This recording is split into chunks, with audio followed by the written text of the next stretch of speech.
फिर बादशाह मिला मेरे को पंजाबी बाग 24/7 पे एक दिन रात Okay. को। तो मेरा चाइल्डहुड फ्रेंड है एक और सचिन छाबड़ा, तो मैं उसके साथ 24/7 में वी वर हैविंग बिरयानी रात को 2 बजे। तो हम खड़े थे, तो जब बादशाह बादशाह नहीं था, मैं गिरी कमन नहीं था, ऐसी मुलाकात हुई सडनली कि अच्छा भाई आप क्या करते हो? मैं म्यूज़िक करता हूँ। आप क्या करते हो? यार मैंने एक एल्बम निकाली थी, वो फ्लॉप हो गई, मैं गाने गाता हूँ। अच्छा चलो ठीक है, काम शुरू करते हैं, नया कुछ क्रिएट करते हैं। बस अंदर से मेरा फ्रेंड गया, वो कैडबरीज़ की चॉकलेट लेके आया, कुछ मीठा हो जाए। उसको ये बोल के मीठा, बस चॉकलेट खिलाई, मैंने मुँह मीठा करा। 4-5 दिन बाद हमने गाना डब कर लिया। गाना डब करके मेरे पास डमी आ गई बाद में, और वो डब करने के बाद हमने उसको सोनी को दिया दोबारा, क्योंकि रिलेशन तो अच्छे थे ही। सोनी को दिया, सोनू ने यस कर दी, सोनू ने बजट दिया गाने का, और फिर हमने गाना शूट करा, और वो हिस्ट्री था गाना अपने आप में, टेक योर सैंडल्स ऑफ। तो आज भी बादशाह भाई वही बादशाह भाई हैं जो उस टाइम पे थे, या कुछ बदल गया है? नहीं, नहीं, वो नहीं है। बदल जाता है इंसान, बदल जाते बदल हैं। जाता है इंसान, बट मुझे फ़र्क भी नहीं पड़ता।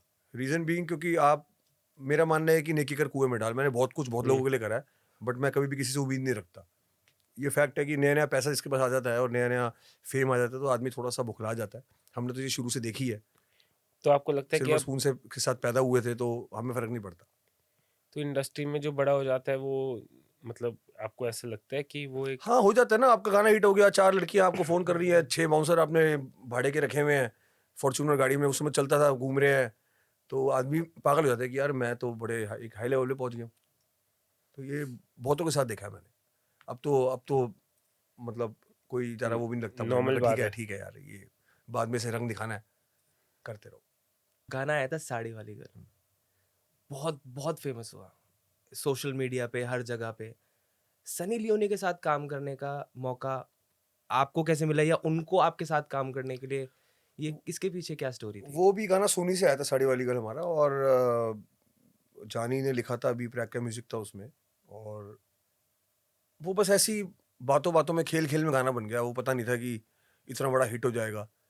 तो वो गाना बनाया हमने, गाना बना के बस ठीक है, गाना बन गया था, ओके। एंड एक दिन मैं अपनी फैमिली के साथ कहीं डिनर कर रहा था, तो उस होटल में सनी लियोनी और उसका हस्बैंड भी डिनर कर रहे थे, ओके। जस्ट सामने वाली टेबल पे मेरी। ओके। वाह। तो उस समय एक गाना मेरा ऑलरेडी आ चुका था, हिट सुपर हिट हो चुका था। तो मैंने किसी स्टीवर्ड को बुलाया, मैंने कहा यार एक काम करो ज़रा, ये सामने सनी लियोनी बैठी है, मुझे इससे 5 मिनट के लिए मिलना है, after her dinner I want to meet her, I want to discuss regarding a song. तो उसने जाके बोला, तो डैनियल उसका हस्बैंड है, he looks after everything. Daniel Weber I think, है हाँ, ना? Daniel weber. तो डैनियल ने बोला ठीक है, after dinner we will meet. तो फिर हम मिले। तो डैनियल ने बोला ठीक है, आपने गाना सुनाओ। मैंने गाना सुनाया, मैंने स्टोरी बताई, मैंने कहा जी इसमें सनी लियोनी ने साड़ी पहननी है। तो उसको लगा शायद कोई साड़ी बनाने वाला मिल गया पहली बार। तो वहाँ से शुरू हुआ। तो उसने बोला ठीक है, अब मेरा इतना बजट है। मैंने बोला मेरा इतना बजट है, करते करते हमारी नेगोशिएशन शुरू हुई। तो कहीं जाके इस चीज़ अटकी, और मैंने बोला ठीक है, डन है, आप ये चेक पकड़ो, और बाकी पेमेंट आपको गाने से शूट से पहले पहुंच जाएगी। वो चीज़ बात हुई। अगले दिन मैं चंडीगढ़ गया, तो जानी बी प्राक हम लोग बैठे हुए थे। तो मैंने बोला यार मैंने सनी लियोनी ले लिया है। सो दे वर शॉक्ड कि यार ये क्या हो गया, सनी लियोनी ले ली? नहीं पाजी आप झूठ कह रहे हो। मैं कहा नहीं यार सच्ची में सनी लियोनी ले लिया, और रात को मीटिंग करके आया हूँ, तो ऑलरेडी डन है, सब कुछ हो गया है। उन्होंने तभी विश्वास नहीं करा। तो मैंने फिर सोनी फ़ोन मारा, मैंने बोला जी सनी लियोनी को हमने फाइनल कर दिया है। तो तब जाकर उनको ट्रस्ट हो गया, कंपनी को कह रहा है तो इसका मतलब फाइनल कर दिया होगा। सो दे वर लाइक सातवें आसमान में, यार ये क्या हो गया एकदम। मुझे खुद हैरानी थी कि यार ये सीन कैसे बैठ गया।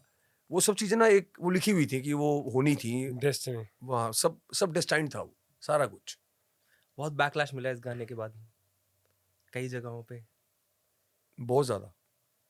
तो उसके बारे में क्या आप बताना चाहोगे? कुछ कुछ बहुत डीप स्टोरीज हैं इसके बारे में। कमेंट सेक्शंस में भी बहुत कमेंट्स आए, बहुत सारी चीजें हुई। धमकियाँ भी मिली बहुत सारी मुझे, धमकियां मतलब किस तरीके की धमकियां?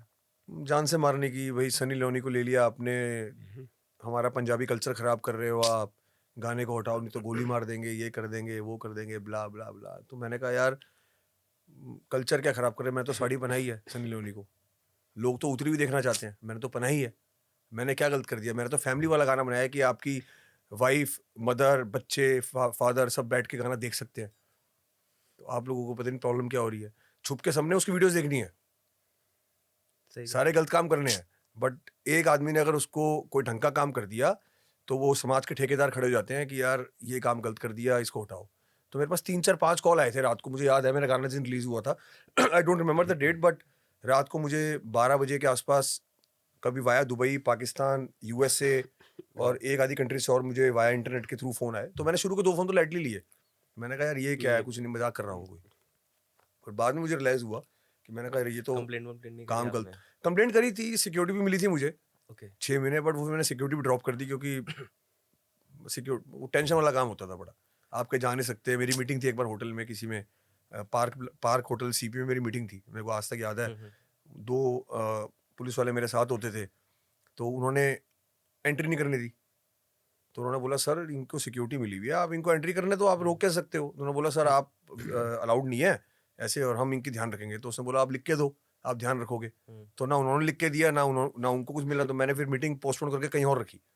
तो मैंने उसके बाद सोचा, मैंने कहा नहीं यार, ये जिसने गोली मारनी होगी ना वो वैसे ही मार जाएगा। फिर ये आपने परमीश सर के साथ भी काम किया, परमीश भाई के साथ काम करने का एक्सपीरियंस कैसा था? आज तो परमीश भाई भी रीच में हैं, अभी भी आपकी बातचीत में हैं या फिर मैं किसी से बात नहीं करता, किसी से भी आपकी कोई बातचीत नहीं मेरी होती? किसी से बातचीत नहीं, ना मैं किसी से बात करता हूँ, ना मैं किसी को मुंह लगाता हूँ। तो इंडस्ट्री में आपने इतने सारे लोगों के साथ काम किया, इतने सारे आपने अच्छे गाने निकाले हैं, उसके बाद आप खुद ही ये कहना चाह रहे हो कि मतलब वो सिर्फ काम से काम था, कोई आगे उसके साथ उनके साथ आपके रिलेशन नहीं रहे हैं? नहीं, वो मेरी तरफ से नहीं है, वो उनकी तरफ से है। मेरे को जो भी इंडस्ट्री में जानता है, जो भी मेरे को पर्सनली जानता है, आप उससे मेरे पूछ के देखोगे तो आपको पता लगेगा मेरा क्या नेचर है।